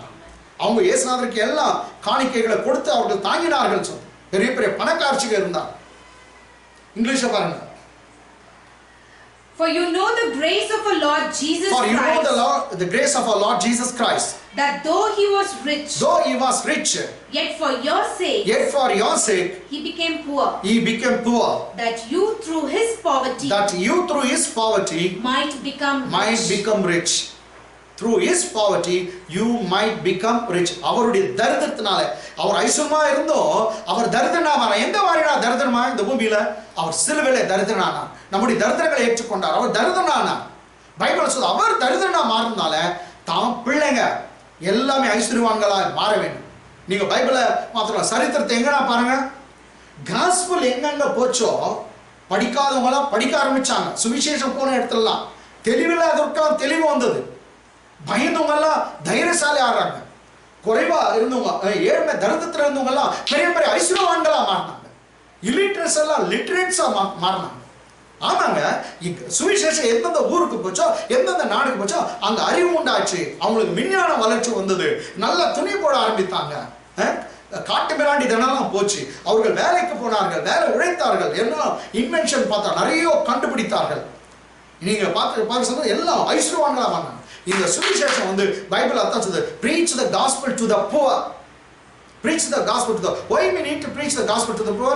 Gospel means good news. Preach the good news to the poor that they going to be rich. This is what Bible teaches. தரித்திரருக்கு சுவிசேஷத்தை அறிவிங்க கர்த்தருடைய வார்த்தை. யாருக்கு? தரித்திரருக்கு. சுவிசேஷம் நல்ல செய்தி. நல்ல செய்தி தரித்திரருக்கு சொல்லுங்க. அவங்க சீக்கிரம் ஐஸ்வர்யவான்களா மாற போறாங்க. அழுகிறவளை நீங்க பாக்கியவான்கள், சீக்கிரத்துல உங்கள் கண்ணீர் துடைக்கப்படும் சொன்னார். உங்கள் துக்கம் சந்தோஷமா மாறும். துன்பப்படுறவர்கள் நீங்க பாக்கியவான்கள், நீங்கள் ஆறுதல் அடைவீர்கள். தரித்திரருக்கு சுவிசேஷம் சொன்னா அவங்க ஐஸ்வர்யவான்களா மாற போறாங்க. எல்லாவற்றிலும் ஒரு சேஞ்ச் கொண்டு வரதான் கர்த்தராகிய இயேசு கிறிஸ்துவின் சுவிசேஷம். சபையாருக்கு சொல்லுங்க. சபையார் தரித்திரத்துல இருக்க வேண்டியது அவசியம் இல்லை. அது கர்த்தருடைய சித்தமே இல்லவே இல்லை. ஒரு சபையார் தரித்திருந்தாங்கன்னா மற்றொரு பக்கத்தில் இருக்கிறவங்க அக்கத்தில் இருக்கிறவங்க பார்த்து, ஓ நீ இவ்வளவு தரித்திரத்தில் இருக்கிற, எந்த சர்ச்சைக்கு போற, நானும் வரேன்னு சொல்ல மாட்டான். அவனை கர்த்தர் உயர்த்துகிறத பார்த்து தான் எல்லாம் ஓடி வர போறாங்க சபைக்கு. அதனால எனக்கு அன்பானவர்களே, தரித்திரத்திற்காக இயேசு மரித்ததை சபை சொல்ல வேண்டும். அதனால சபையில் இருக்க விசுவாசிகள் தரித்திரம் இல்லாமல் வாழணும், ஒரு குறை இல்லாமல் வாழ வேண்டும். That's what the Bible says. You know the grace of our Lord Jesus Christ. Though he was rich, yet he became poor for your sake. And by his poverty, you are becoming rich. The சுவிசேஷம் தரித்திரர்களை ஐஸ்வர்யவான்களாய் மாற்றுகிற சுவிசேஷம். நோயாளிகளை சுகமாக்குதுன்னு ஒத்துக்கிறீங்களா? பயப்படுறவங்கள பயம் இல்லாம மாத்துறது ஒத்துக்கிறீங்களா? தரித்திரர்களை ஐஸ்வர்யவான்களா மாத்துறது ஏன் ஒத்துக்கிறது இல்ல?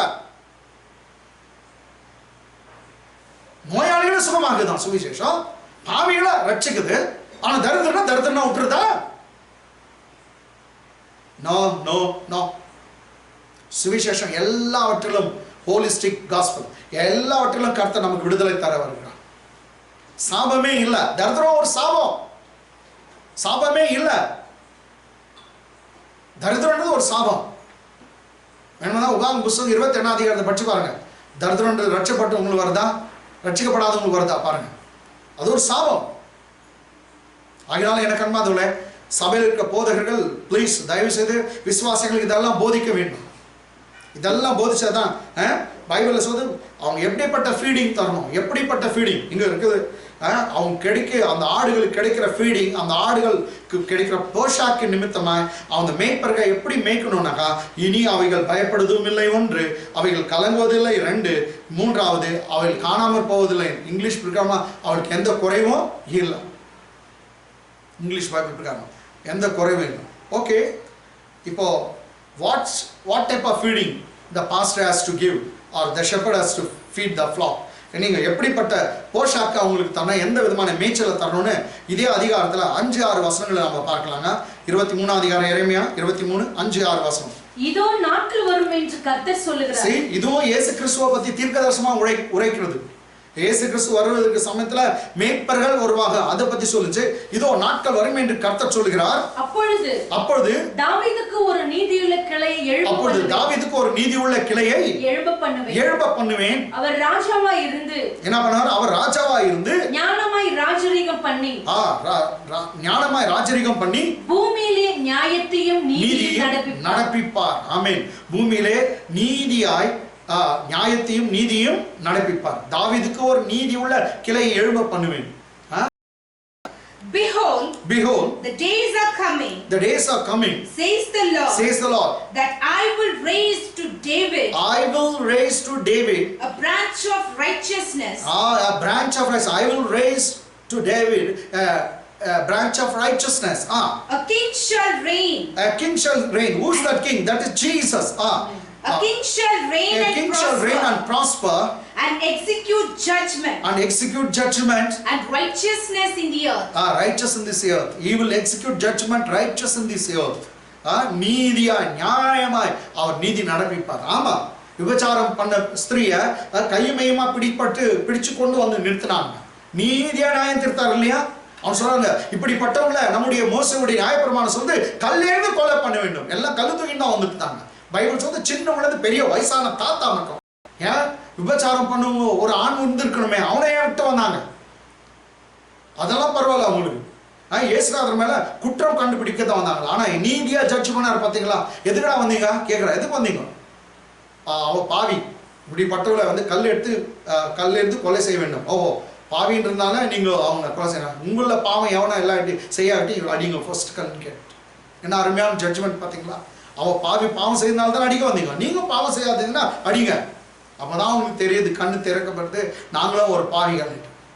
எல்லாம் கல்லு போட்டு போனாங்க. என்ன கண்பாங்க? அவர் அப்படிதான் நம்முடைய இயேசு கிறிஸ்து நீதியாய் அவர் நியாயத்திருப்பார். சரிங்க, ஓகே. இது இயேசு கிறிஸ்துவுடைய வருகைக்கு முன்னாடியே வந்து அது அறிவிக்கப்பட்டது. இப்ப 6ஆம் வசனம். அவர்னா யாருங்க? இயேசு கிறிஸ்துவின் நாட்களில், அவர் நாட்களில் யூதா ரட்சிக்கப்படும். ஆமென். ரட்சிப்பே இயேசு கிறிஸ்து வந்த பிற்பாடு தான் உண்மையான ரட்சிப்பு. அவர் நாட்களில் யூதா ரட்சிக்கப்படும். இஸ்ரவேல் சுகமாய் வாசம் பண்ணும். அவருக்கு இடும் நாமம் நமது நீதியாய் இருக்கிற கர்த்தர். நமது நீதியாய் இருக்கிற கர்த்தர் என்பதே. நமது நீதியாய் இருக்கிற கர்த்தர் என்பது. இதுக்கு வந்து நீங்க வந்தா Jehovah சிக்கேனு, the Lord our righteousness. நமது நீதியா இருக்கிற கர்த்தர். நான் எதை பேசுறேன்னாக்கா, பாஸ்டருங்க எப்படிப்பட்ட ஃபீடிங் கொடுக்கணும், எப்படிப்பட்ட போஷாக்கு, எப்படிப்பட்ட மேய்ச்சல் ஆணுங்களுக்கு கொடுக்கணும்னாக்கா இங்க 2 வசனம் சொல்லுது. இயேசு கிறிஸ்துவை பத்தி பிரசங்கம் பண்ணணும். நெக்ஸ்ட் இயேசு கிறிஸ்துவ எதை பத்தினாக்கா, அவருக்கு இடும் நாமம் நமது நீதியா இருக்கிற கர்த்தர் என்பது. நம்முடைய நீதி கர்த்தரால உண்டா இருக்கிறதுன்னு பிரசங்கம் பண்ணணும். இங்கிலீஷ்ல படிச்சு நான் எக்ஸ்பிளைன் பண்றேங்க. 6th verse.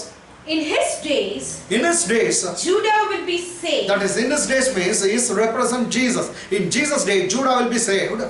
And Israel will dwell safely. Now this is his name. And this is his name. By which he will be called. He will be called. The Lord our righteousness. The Lord our righteousness. This is last one month. The Lord. No, previous line. Now this is his name.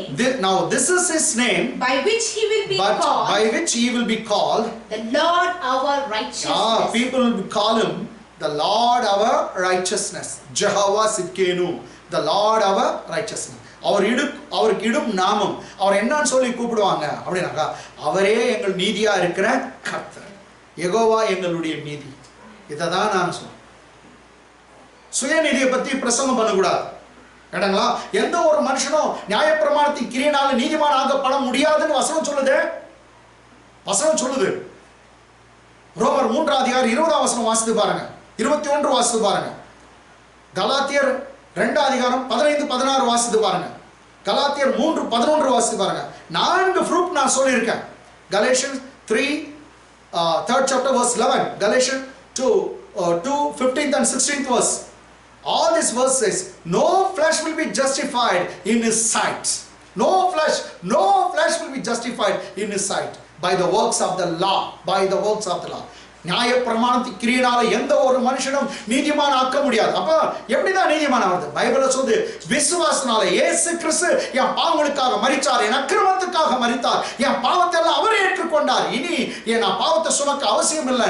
எந்த ஒரு ஆத்மா விசுவாசிக்கிறதோ இயேசுவின் ரத்தம் சகல பாவங்களை கழுவி சுத்திகரிக்கணும் எந்த மனுஷன் விசுவாசிக்கிறானோ அவன் விசுவாசனால நீதிமான் ஆக்கப்படுகிறான். இதுதான் வசனம் சொல்லுது. உங்க நீதி அல்ல, சுய நீதி அல்ல, அவருடைய நீதி தான் நமக்கு என்ன கிடைக்குது. இது வந்து பழைய ஏற்பாட்டுல அவன் நீதிமான் ஆகணும்னா அவன் கிரியை செய்யணும். அது பழைய ஏற்பாடு. பழைய ஏற்பாடு வசனத்தை வந்து புதிய ஏற்பாட்டுல புகுத்தாதீங்க, பிரசங்காதீங்க.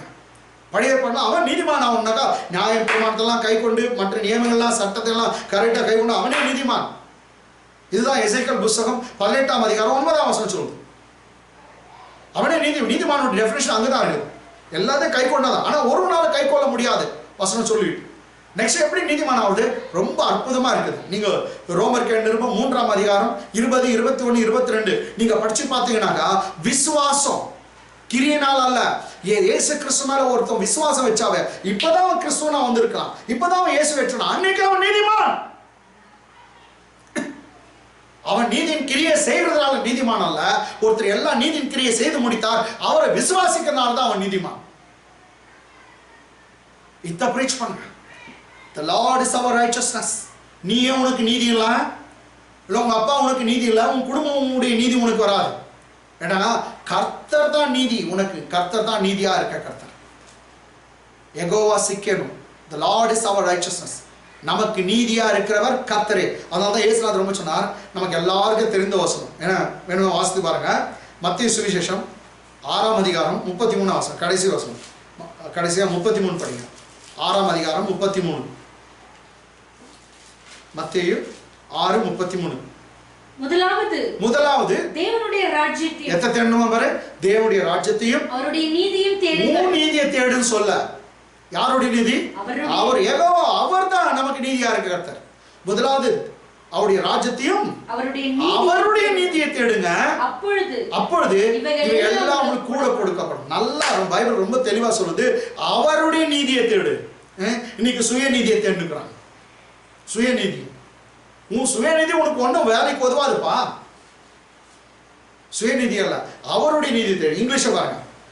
But seek first the kingdom of God. But seek first the kingdom of God and his righteousness. The Bible doesn't say you seek for your righteousness or your father's righteousness or your family's righteousness. No. Seek ye first the kingdom of God and his righteousness. And his righteousness. His represents God's righteousness. He is ready to give. It's a gift. அவர் அடிபட்டார், அவர் உதப்பட்டார், அவர் cup win பண்ணிட்டார். கப்பை win பண்ணிட்டு இலவசமா உனக்கு எனக்கு தரார். அதை வாங்கி தேங்க்ஸ் சொன்னா போதும், நீங்க நீதிமான். இப்படிப்பட்ட நீ நீதிமானா இருக்கிறாய் என்று சபையில பிரசங்கம் பண்ணுகிற பிரசங்கம் தான் ஒரு ஆடுக்கு பயம் இல்லாம வாழ வைக்கும். அதான் என்ன டைப், எப்படிப்பட்ட ஃபீடிங் தரணும் ஒரு ஆட்டுக்கு, எப்படிப்பட்ட ஃபீடிங்? வர ஆட்டை நீ பாவி பாவி பாவின்னு சொல்றது இல்ல. இயேசுவின் ரத்தம் உன் பாவத்தை மன்னித்து இருக்கிறது, நீ மன்னிக்கப்பட்டிருக்கா. இயேசுவின் ரத்தம் சகல பாவங்களை கழுவி சுத்திகரிக்கும். அவனுக்கு சொல்லுங்க, உன் நீதி உன்னால வந்ததல்ல, உன் நீதி அவரால வந்தது, அவர் செய்த கிரியையினால உனக்கு வந்தது அப்படின்னு சொல்லுகிற சமயத்துல மெய்யாவே ஆடு பயப்படாது, ஆடு திகையாது, ஒரு காலம் ஆடுக்கு குறைவே வராது. நீங்க ஏசாயா புத்தகத்தெல்லாம் சொல்லு, பாவிகளுக்கு நிம்மதி இல்லை, பாவிகளுக்கு என்னது சந்தோஷம் இல்லை, சமாதானம் இல்லை. நீதிமானுடைய வீட்டில தான் ஐஸ்வர்யம் இருக்கும், நீதிமானுடைய தலைமையில் ஆசீர்வாதம் தங்கும். பைபிள் சொல்லுது, நீதிமான வீட்டில் அதிக பொக்கிஷம் இருக்கும், நீதிமானுடைய வீட்டில் ஜெய கம்பீரம் இருக்கும், நீதிமான் அசைக்கப்படுது. எல்லா ஆசீர்வாதம் நீதிமானுக்கு தான். நீதிமான் கேட்கறது எல்லாம் கொடுக்கப்படும். இயேசுநாதர் ரொம்ப அருமையா சொல்றார். 2 பேர் தேவாலயத்துக்கு வந்தாங்க, ஒருவன் பரிசேயன், இன்னொருவன் ஆயக்காரன். ஒருத்தர் டாக்ஸ் கலெக்டர், ஒன்று வந்து பாரிஸ். பரிசேயன் வந்து அவன் கிரியெல்லாம் சொல்றான், நான் எப்படி இருக்கிறேன், நான் ஜெபம் பண்றேன், 2 உபவாசம் பண்றேன், தைஸ் கொடுக்குறேன், 10 கட்டளை மீறல. அவர் சொன்னார், அவன் நீதிமானா இல்லை. எனக்கா இன்னொருத்தன் வந்தான், ஆண்டவரே, அவனுக்கு ஒரே ஒன்று தான், அந்த தேவனே பாவியாக என் மேல கிருபையார். அவன் சொன்னான், தேவனே தேவனே நீ கடவுள், நான் பாவி, எனக்கும் உனக்கும் மத்தியில் நியாய பிரமாணம் வேணாம், கிருபை வேணும்னு சொன்னான். பைபிள் என்ன சொல்லுமா, அவனல்ல இவனே நீதிமானாய் வீட்டுக்கு சென்றான். சோ பாவியா வந்தா நீதிமானா மாறிட்டு போறான். நீங்க கர்த்தரிடத்துல வந்த பிற்பாடு நீதிமானா மாறிட்டீங்க, திரும்ப பாவின்னு கத்தின்னு இருக்க தேவையில்லை. நல்லா அந்த ஸ்டோரியை படிச்சு பாருங்க. அதனால வசனம் என்ன சொல்லுது, அவன் ஆலயத்துக்கு வரும்போது பாவியா வந்தான், போகும்போது வீட்டுக்கு போகும்போது நீதிமானாய் கடந்து சென்றான். இத பிரீச் பண்ணுங்க, இத பிரீச் பண்ணுங்க. ஒரு சின்ன நாம் நம்முடைய நீதியை குறித்து நாம் பார்ப்பதற்காக ஒரு 3 வசனங்களை மாத்திரம் நான் பிரசங்கம் பண்ணி நான் முடிக்க நான் விரும்புகிறேன். ஓகே, 2 கொரிந்தியர் புத்தகம் 5:21, 2 Corinthians 5th chapter verse 21, 2 கொரிந்தியர் 5:21.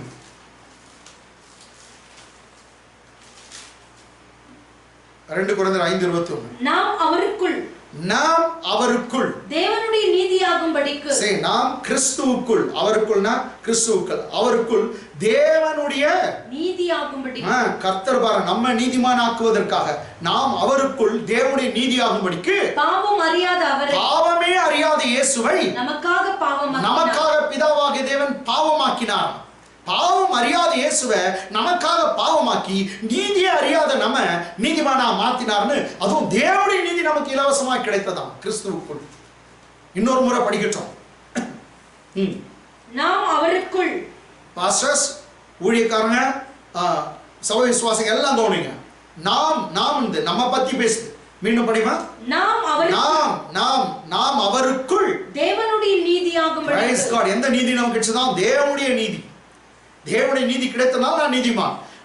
நாம் அவருக்குள் தேவனுடைய நீதியாகும்படிக்கு பாவம் அறியாத அவரை நமக்காக பிதாவாகிய தேவன் நமக்காக அவரை பாவமாக்கினார். பாவம்னா என்னன்னு தெரியாத இயேசுவை பாவமாக்கி நீதியை அறியாத நம்ம நீதிமான் ஆக்கினார். அவர் பாவமே செய்யல, பாவமானார். நாம் நீதியே செய்யல, நாம் நீதிமானானோம். Praise the Lord. இங்கிலீஷ்ல பாருங்க. For he made him. Here he represents God the Father. For God the Father made him who knew no sin to be sin for us. Okay, he knew no sin. Jesus knew no sin for became sin for us. That we might become the righteousness of God in him. So Jesus did not know any sin, who knew no sin, but God the Father made him sin for us that we might become the righteousness of God in him. பாவம் அறியாத இயேசுவை பிதாவாகிய நம்முடைய பாவத்தெல்லாம் எடுத்து, நம்முடைய அக்கிரமத்தெல்லாம் எடுத்து இயேசுநாதர் மேல போட்டு பாவம் அறியாத அவரை பாவமாக்கிட்டார். நம்முடைய பாவத்தெல்லாம் எடுத்து அவருக்கு கொடுத்தார். அவர் மேல இருக்க நீதி எல்லாம் நமக்கு கொடுத்து இலவசமா நம்ம நீதிமான ஆக்கினார். இத நான் ஒத்துக்கொள்கிறேன், நான் ஆமென் போடுகிறேன். நான் கிறிஸ்துக்குள்ளாக இன்றைக்கு நீதிமானா இருக்கேன். என்னால நான் நீதிமானானேன் சொல்லல, கிறிஸ்துக்குள்ளாக நான் நீதிமானா இருக்கேன். எனக்கு கிடைத்தது கிறிஸ்துவின் நீதி, என் நீதி அல்ல. இல்ல எந்த சர்ச்சுடைய நீதி இல்ல, எந்த டினாமினேஷனுடைய நீதியோ எனக்கு வேண்டாம். எனக்கு வேண்டியது எங்க அப்பாவுடைய நீதி, ஏசப்பாவுடைய நீதி. கிறிஸ்துவின் நீதியை பிதாவாகிய தேவன் இன்னைக்கு இலவசமாய் கொடுத்தார். அது இலவசம் பாருங்க. ரோமர் நிருபம் 3ஆம் அதிகாரம் 24ஆம் வசனம். 3:24. ரோமர் 3:24. இலவசமாய் அவருடைய கிருபையினாலே, எல்லாம் கவனிச்சுங்க, இலவசமாய் அவருடைய கிருபையினாலே கிறிஸ்து இயேசுவில் உள்ள மீட்பை கொண்டு நீதிமான்கள் ஆக்கப்படுகிறார்கள், ஆகி விட்டார்கள். இங்கிலீஷ்ல பாருங்க, being justified freely. See, it is in past tense. Being justified freely, இலவசமாய்.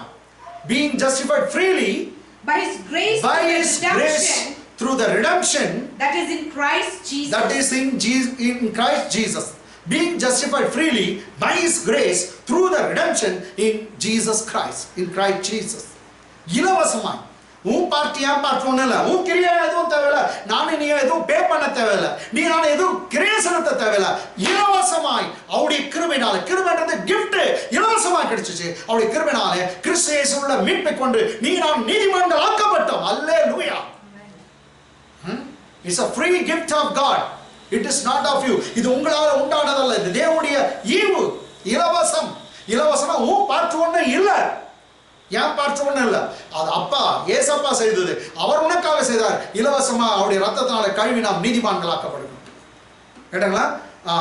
அதே ரோமர் நிருபம் 5:1 பாருங்க. 5:1. இவ்விதமாக இவ்விதமாக நாம் விசுவாசத்தினாலே நீதிமான்கள் ஆக்கப்பட்டோம். எப்படி நீதிமானானா? இயேசுநாதர் மேல ஒரு மனுஷன் விசுவாசம் வச்சாவே அவன் நீதிமான். மீண்டும் படிக்குமா? இவ்விதமாக நாம் விசுவாசத்தினாலே, நம்ம பத்தி சொல்லுது, நாம் விசுவாசத்தினாலே நீதிமான்கள் ஆக்கப்பட்டிருக்கிறபடியால் நம்முடைய கர்த்தராகிய இயேசு கிறிஸ்து மூலமாய் தேவனிடத்தில் சமாதானம் பெற்றிருக்கும். நாம் தேவனிடத்தில் சமாதானம் பெற்றிருக்கோம். இங்கிலீஷ்ல படிச்சுட்டு எக்ஸ்பிளைன் பண்றாங்க. Therefore, having been justified by faith. Here also Bible tells in past tense, having been justified by faith. We have peace with our God. We have peace with our God. Through our Lord Jesus Christ. We have peace with God. This one I want to explain this. We have peace with God through our Lord Jesus Christ. நாம் தேவனிடத்தில் சமாதானம் பெற்றிருக்கோம். பாவி மேல தான் ஒரு கோபமா இருக்காங்க. நீதிமான். பைபிள் சொல்லுது, விவிதமாய் விசுவாசனால நாம் நீதிமான்கள் ஆக்கப்பட்டனால தேவனுடைய கோபாக்கின் நம்ம மேல இல்ல. தேவனிடத்துல சமாதானமா இருக்கணும். அப்ப யாரோ ஒரு பிரசங்கம், கர்த்தர் உன்னை அடிப்பார் பிரதர், கர்த்தர் உன்னை வெட்டுவார், உன்னை கிழிப்பார், உன் கண்ணை குத்துவார், காலை ஒடிப்பார், தப்பா பிரசங்கம் பண்றாங்க அந்த பாஸ்டர். நீ நான் அடி வாங்க கூடாது தானே? எனக்காக உனக்காக தான் குமாரனே கர்த்தர் அவரை சாக கொடுத்து, அவரை அடிக்க வைத்து, அவரை சித்திரவாதை செய்யப்பட்டு, அவர் நான் ரத்தத்தை சிந்தி உன்னை என்ன மீட்டாருனாக்கா உன்னடிப்பதற்காகவா? உன்னடிப்பதற்காகவா? இல்ல, அது எந்த கர்த்தர்னு தெரியல. நாம் தேவனிடத்தில் சமாதானம் பெற்றிருக்கோம். We have peace with God. Bible சொல்லுது, தம் குமாரனையே கொடுத்து இவ்வளவாய் உலகத்தின் மேல் அன்பு கூர்ந்தார். Therefore there is no condemnation to them who are in Christ Jesus. ஆக்கினை தீர்ப்பை கிறிஸ்துவுக்குள்ள இருக்கவங்களுக்கு ஆக்கினை தீர்ப்பை இல்லை என்று சொல்லப்படுது.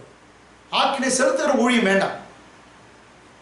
அது பழைய ஏற்பாட்டு மரணத்துக்கு எதுவான ஊழியம்னு 2 கொரிந்தியர் 3ஆம் அதிகாரத்தை சொல்றேன். மரணத்துக்கு எதுவான ஊழியம் அது ஓல்ட் டெஸ்டமென்ட் ஊழியம். புதிய ஏற்பாட்டு ஊழியம் நீதி கொடுக்கிற ஊழியம். நீங்க படிச்சு பாருங்க 2 கொரிந்தியர் 3ஆம் அதிகாரத்தை. நீதி கொடுக்கிற ஊழியம், அது ஜீவனை கொடுக்கிற ஊழியம். மரணத்துக்கு எதுவான ஊழியத்தை செய்யக்கூடாது. We have peace with God. இன்னும் பாருங்க, இயேசுநாதர் இந்த பூமியில பிறக்கும் போதே தேவதூதருங்க பாட்டு பண்ணாங்க, உன்னதத்திலே தேவனுக்கு மகிமை, பூமியிலே சமாதானம், மனுஷன் மேல் பிரியம். பாருங்க, இயேசு பிறப்பிலே சமாதானத்தை கூறினாங்க, பிறப்பிலே மனுஷன் மேல் goodwill towards man, peace on the earth and glory in the highest. When birth of Jesus itself brought the peace and everything means, how about his death? We got reconciled with God the Father. இன்னைக்கு நீ நான் தேவனிடத்துல ஒப்புரவாகி விட்டோம். யாருனால? அவருடைய மரணத்தின் மூலமா. நமக்கு ஆக்கினை தீர்ப்பே இல்லை. 5ஆம் அதிகாரம் 1ஆம் வசனம் பார்த்தோம். 5:9 பாருங்க. இப்படி நாம், ரோமர் 5:9, இப்படி நாம் அவருடைய இரத்தத்தினாலே, எதையும் நீ விசுவாசிக்கலையா? இத்தனை விசுவாசி. இப்படி நாம் அவருடைய இரத்தத்தினாலே, யாருடைய ரத்தம்? இயேசுவுடைய ரத்தத்தினாலே நீதிமான்கள் ஆக்கப்பட்டிருக்க. இயேசுவுடைய ரத்தம் உன்னை கழுவி நீதிமான ஆயிடுச்சா? இந்த விசுவாசி.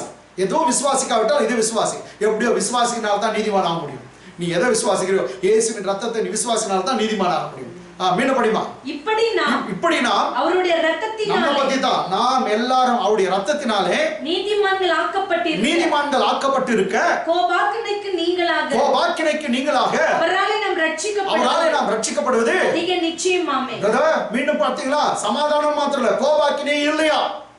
நமக்கு ரட்சிப்பு சால்வேஷன் தான். இங்கிலீஷ்ல பாருங்க. much more than having now been justified by his blood. So now we have been justified by blood. So what is a much more? We shall be saved from wrath. We shall be saved from the wrath. So we shall not have any wrath of God. We shall be saved from the wrath of God. This is the much more. நமக்கு வெறும் நம்ம நீதிமான் ஆக்கப்பட்டது மாத்திரம் இல்ல, நம்ம மேல தேவ கோபாக்கினி இல்லவே இல்லை. சரி, இன்னும் ரொம்ப சுருக்கமா விளங்கிறதுக்கு நான் ஒரு விஷயத்த சொல்றேங்க. 5ஆம் அதிகாரம், அதே ரோமர் 5ஆம் அதிகாரம் 18-19, 18ஆம் வசனம் 19ஆம் வசனம். ஆகையால் ஒரே மீறுதலினாலே, ஒரே மீறுதல். யார் மீறுதல் செய்தாரு? சாப்பிடாதேன்னு சொன்ன அந்த பழத்தை சாப்பிட்டு யாருங்க? ஆதாம் ஏவாள். ஒரே மீறுதலினாலே எல்லா மனுஷருக்கும், அவர்தான் பாவம் செய்தாரு, எல்லா மனுஷரும் அவன் பாவம் பண்ணணும், எல்லா பிறந்தவங்களாம் பாவிகளாட்டாங்க. மீண்டும் படிமா. ஆகையால் ஒரே மீறுதலினாலே எல்லா மனுஷருக்கும் ஆக்கினைக்கு ஏதுவான தீர்ப்பு தேவனால் உண்டானது போல ஒரே நீதினாலே. யார் அது நீதி செய்தது? இயேசு. ஒரே நீதி. அவர் எல்லாவற்றிற்கும் கீழ்ப்படிந்தார். பிதாவுக்கு அவர் தான் கீழ்ப்படிந்தார். பைபிள் சிலுவையின் மரண பரியந்தம், பைபிள் மரண பரியந்தம், அதாவது சிலுவையின் மரண பரியந்தம் அவர் கீழ்ப்படிந்தார். அவர் தான் சித்தத்தை நிறைவேற்றல, பிதாவுடைய சித்தத்தை நிறைவேற்றினார். ஆகிய என்னுடைய விருப்பத்தினுடைய படி அல்ல, உம்முடைய விருப்பத்தின்படி ஆக கடவுது என்று சொன்னார். அவர் கீழ்ப்படிந்தார். ஒரே நீதினாலே எல்லா மனுஷருக்கும் ஜீவனை அளிக்கும் நீதிக்கு ஏதுவான தீர்ப்பு உண்டாயிற்று. Therefore, as through one man's offense, judgment came to all men. Through one man's offense, through one man Adam, because he did some trespass against God's word, because of his offense, the death came through him and reigned over all the people, resulting in condemnation. Even so through one man's righteousness. Who did that righteous thing? Jesus. And the free gift came to all men, resulting in justification of life.